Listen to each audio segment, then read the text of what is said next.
Anil. So let me quickly show you how to copy the incidents from one instance to other. Right. So this is my source instance, which is this one here, and then my target instance is this.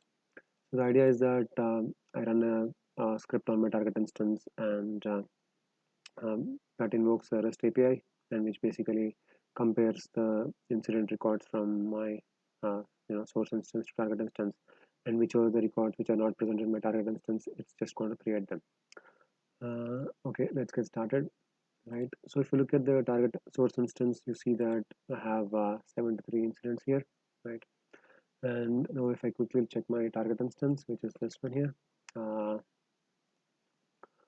I only have 53. So which means that once I run my script, it is supposed to bring this count to 73. Right. The first step would be to create a REST message. So for that, let's quickly look at the steps for that. So on my target instance, right, I go to REST message and I create a REST message. So I just created one before this meeting, so I'm going to open that. So here, if you see, it has a name and then it has an endpoint URL. I mean, don't worry much about the endpoint URL. Just give the any instance name you want and any URL you want, because I'm going to dynamically construct this in the script, so this should be okay. But I mean, as a best practice, I would say provide the authentication details here, so that you don't have to hard code them in the script, right? So these would be the login information that you need to connect to the source instance, which is your the instance from where you want to copy data into this one. And then next thing to look at is the HTTP method, which is your get method, because we're trying to get data, right? So yeah, give a name of your choice, but then make a note of that, as we need that in the script. The method type is get, and then again the endpoint URL is going to be dynamically constructed, so you can just give it give whatever text you want. I think that's all you need, and then save this one, right? The next step would be to create a fix script, so which is something which I posted already. So if you go to fix scripts and try to create a new one, right? I just made something for this demo, so I'm going to show that.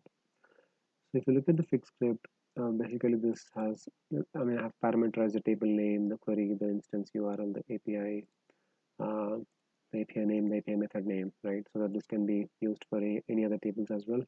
So in this case, since we are trying to get the incident information, the table name is going to be incident. Again, the query, so let's say if you are looking at, you know, specific set of records and not the full list of incidents, you can provide the query here. The instance URL is going to be the source instance from which you want to copy the data. The API name and the method name are some things which we have just seen, right? Which are these ones. So this is my API name, this is my method name.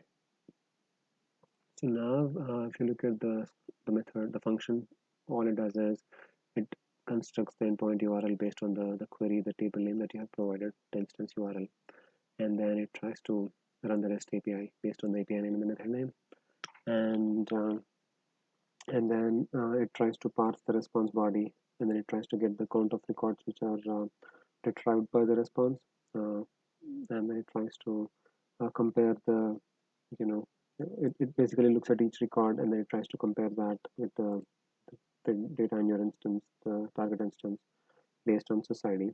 So if the incident is not present with the same society, then it just creates a new record. If the incident is already present with the same society, then it just ignores that based on this logic here. So, okay, let's go ahead and run this and see what happens, right? So I'm going to run this fix script. Click OK, proceed. So it takes a bit of time because it's trying to create some records. So now if you close it off, and then if you go and look at the incident table, right, refresh this, you can see that the count should become 73, which is same as my source instance. Okay, I think that's what we are after.